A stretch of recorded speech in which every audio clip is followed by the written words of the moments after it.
సీతాకాంత్, రామలక్ష్మి ఒక హోటల్కి వెళ్తారు. ఇక సీతాకాంత్ అయితే అలా వాళ్ళ అమ్మ చేసిన మోసం గురించి ఆలోచిస్తూ ఉంటాడు. దాంతో అక్కడ ఉన్న రామలక్ష్మి అయితే ఇలా అంటూ ఉంటుంది, ఏంటండి దేని గురించి ఆలోచిస్తున్నారు? మీరు ఒక దేని గురించి ఆలోచించి చింతించకండి, మీ వెనక నేనున్నాను.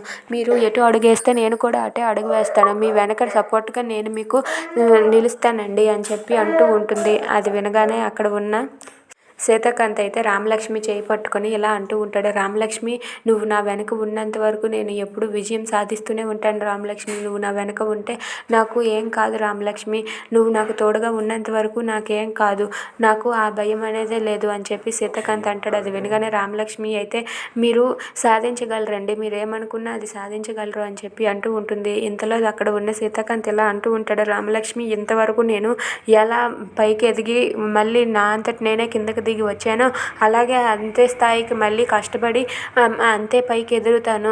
ఆ ఎదిగే దానిలో నిన్ను మహారాణిని చేస్తానని చెప్పి అంటాడు. అది వినగానే రామలక్ష్మి అయితే మీరు నన్ను భారీగా చేసుకున్నప్పుడే నేను మహారాణిని అయిపోయానండి, మళ్ళీ కొత్తగా చేయనవసరం లేదని చెప్పి అంటూ ఉంటుంది. Please subscribe our channel.